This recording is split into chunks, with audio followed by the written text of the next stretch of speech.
Dear student, आज का जो टॉपिक है वह है प्रिज्म द्वारा प्रकाश का वर्ण विक्षेपण। इसे हम प्रिज्म द्वारा प्रकाश का विक्षेपण भी कह देते हैं। वर्ण विक्षेपण और विक्षेपण एक ही बात है, dispersion of light by A prism.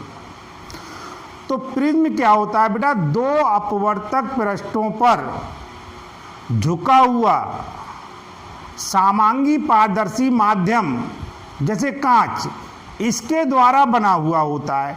मैंने आपको बताया इसके दो अपवर्तक पृष्ठ होते हैं, एक अपवर्तक पृष्ठ ये हो गया, एक अपवर्तक पृष्ठ ये हो गया।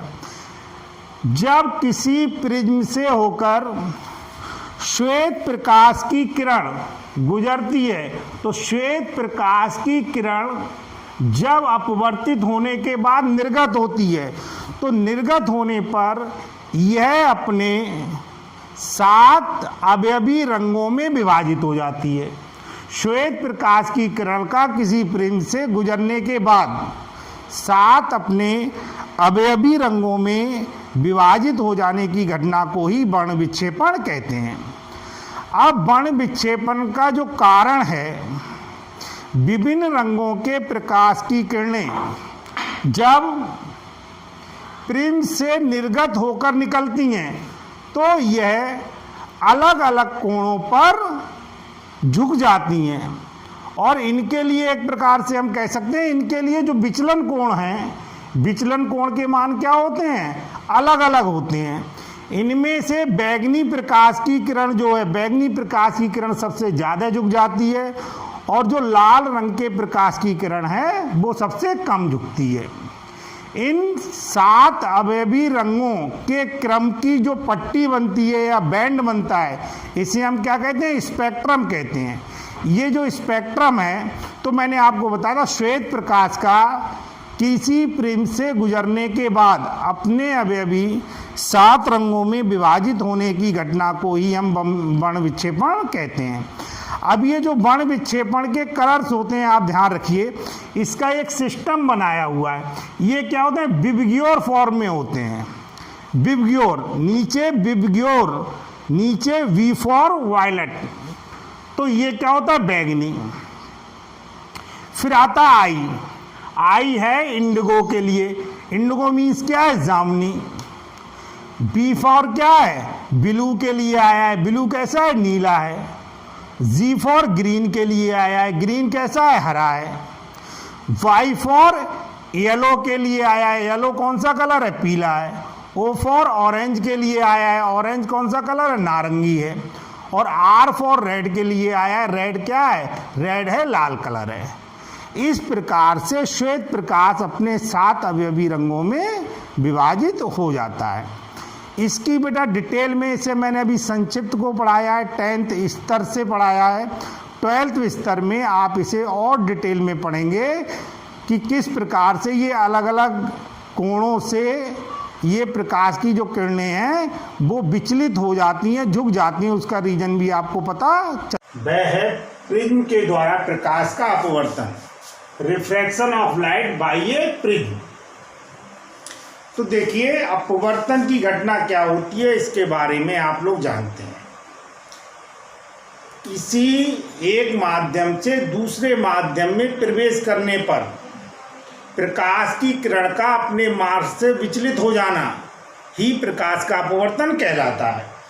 अब प्रिज्म क्या है? प्रिज्म एक ऐसा समांगी पारदर्शी माध्यम होता है जो दो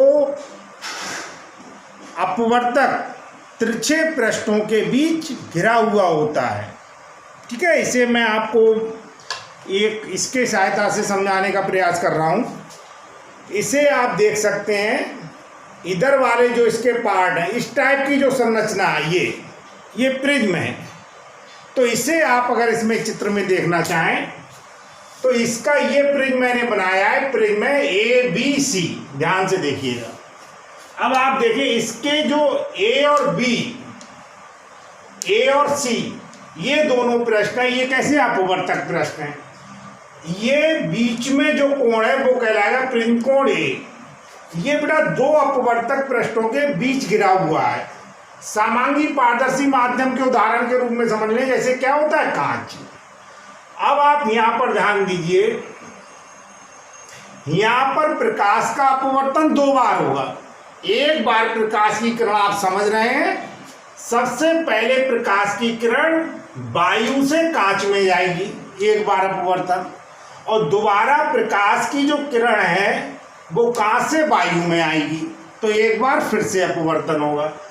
तो सबसे पहले पीई जो है, पीई ये है आपकी आपतित किरण, हमने लिख दिया पीई क्या है, आपतित किरण है।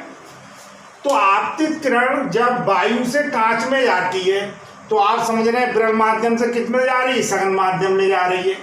तो ये आपतन बिंदु हो गया, इस पर हमने एक अवलंब बना दिया एन डैश। अब विरल माध्यम से सघन माध्यम में जाने पर प्रकाश की जो किरण है वो अवलंब की ओर झुक जाती है, तो ये डायरेक्शन है आपतित किरण की।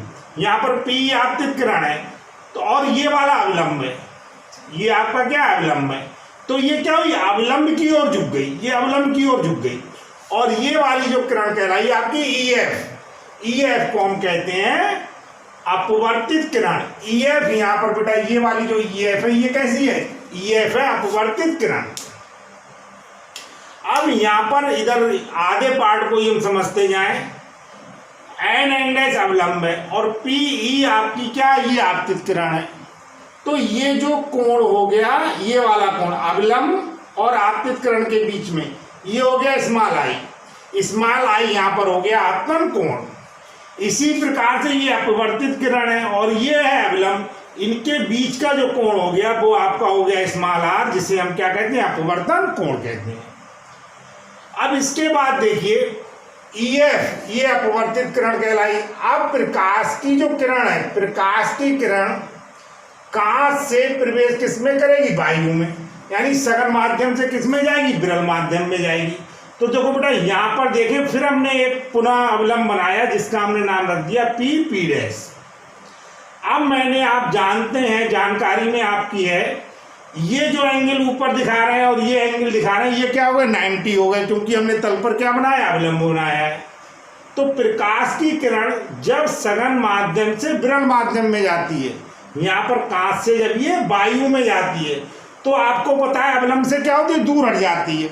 आप समझने का प्रयास करें, ये किरण का ये मार्ग है और ये अवलंब से क्या हुई, दूर हट गई, और अवलंब से दूर हटने के बाद ये एफएस के रूप में बाहर निकली। तो एफएस हमारी क्या है, निर्गत किरण। तो पीई कहलाई आपतित किरण, ईएफ कहलाई अपवर्तित किरण और एफएस कहलाई निर्गत किरण। अब यहाँ पर अवलंब और निर्गत किरण के बीच का जो कोण है, ये कोण है आपका स्मॉल ई, तो स्मॉल ई यहाँ पर क्या होगा, निर्गत कोण। और डेल्टा, इसे जो प्रिज्म का कोण है जिसे हम कहते हैं ए यहाँ पर क्या है, प्रिज्म का कोण है। अब आप देखिए, अगर हम आपतित किरण पीई को आगे बढ़ाएं और निर्गत किरण एफएस को पीछे हटाएं, तो इनके बीच बनने वाला जो कोण है, ये कोण कहलाता है विचलन कोण, और इस विचलन कोण को हम क्या मान लेते हैं, डेल्टा मान लेते हैं। इस प्रकार से मैंने आपको समझा दिया कि किस प्रकार से कांच के प्रिज्म के द्वारा, या हम कह सकते हैं प्रिज्म के द्वारा, प्रकाश का अपवर्तन होता है। अब इसमें आगे क्लास में आप पढ़ेंगे, 10th में एक फार्मूला मैं आपको बता रहा हूँ, केवल आपकी मेमोरी के लिए ध्यान रखिए। अगर हम प्रिज्म के पदार्थ का अपवर्तन निकालना चाहें तो स्नेल का नियम लगाते हैं, एन बराबर होता है sine I upon sine R, और ये एन बराबर आता है sine A plus delta M by 2 sine A by 2। Delta M जो है, डेल्टा को हमने विचलन कोण माना, यहाँ पे डेल्टा एम है जो, ये कहलाता है न्यूनतम विचलन कोण या अधिकतम विचलन कोण। इसको डेरिवेशन को आप आगे क्लासेस में पढ़ेंगे।